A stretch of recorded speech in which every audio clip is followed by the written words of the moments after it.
Well, thanks to this movie, we now know what Elsa and Anna would be like if they sync up on their periods.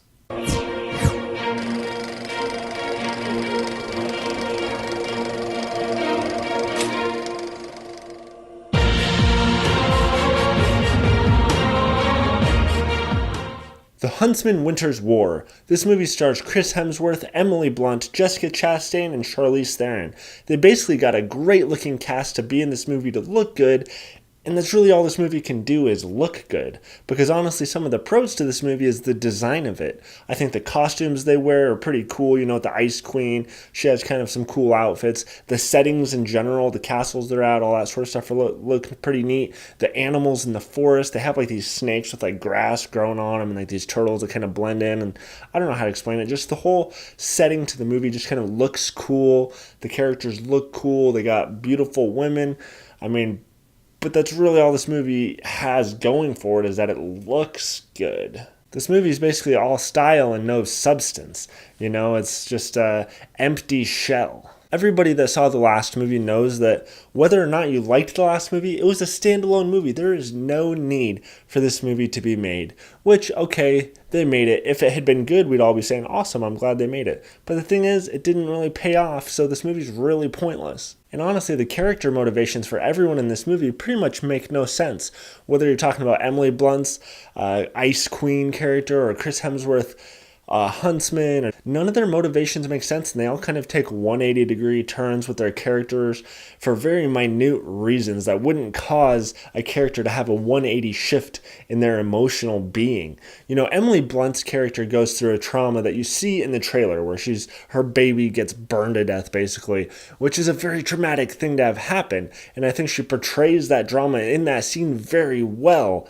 But then her whole character shifts from this kind of caring, you know, oh, I'm in love type of person to this Ice Queen that just fucking kidnaps kids and she's gonna run this nation for no real apparent reason or goal. There's no motivation behind it.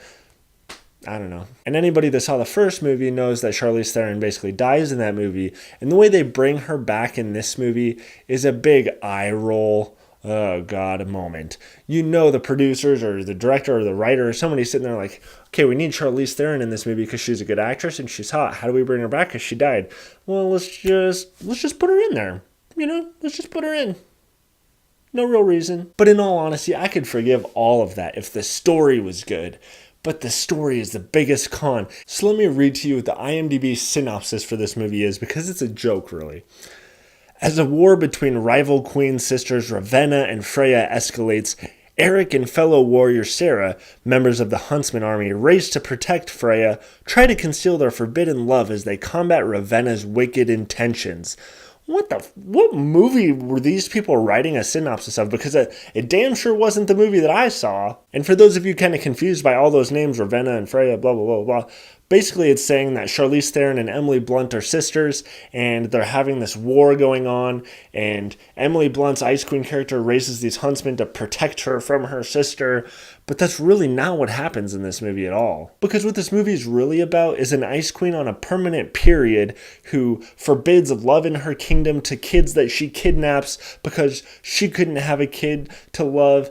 And so Chris Hemsworth and Jessica Chastain are having to love in secret. And then later on in the movie, there's a mirror from the first movie that they're trying to find because it's lost because Snow White didn't want it anymore. And yeah, it's confusing. But basically, it just baffles me why in the trailers it markets this as a movie where Charlize Theron's character is basically battling Emily Blunt's character, and these sisters are going to head, and there's going to be this war between these two queen sisters, when in reality, Charlize Theron's character doesn't even come in till the very end of the movie.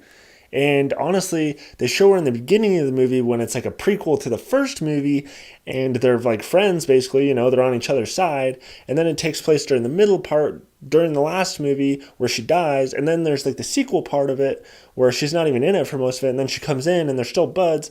They really only conflict for like one battle at the very end of the movie that lasts about 5 seconds. So it's obviously what the movie's not about, and I'm sure that confuses a lot of you, and it's not going to be that much more satisfying seeing the movie, it's just as confusing. So my God, before my head explodes, basically this movie doesn't even know what it is itself, and because of that, this movie's a catfish. Talk about mismarketing. It doesn't know if it's a prequel, a sequel.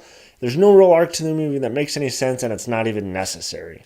Alright guys, if you're new to my channel, please subscribe. If you have a Twitter, follow me at Niddleman. If you're unfamiliar with my rating system, and you're not familiar with what Catfish is, I haven't used it very much, but basically I'm just saying this movie's mismarketing itself, kind of like the show Catfish, where they online scam each other with who they are.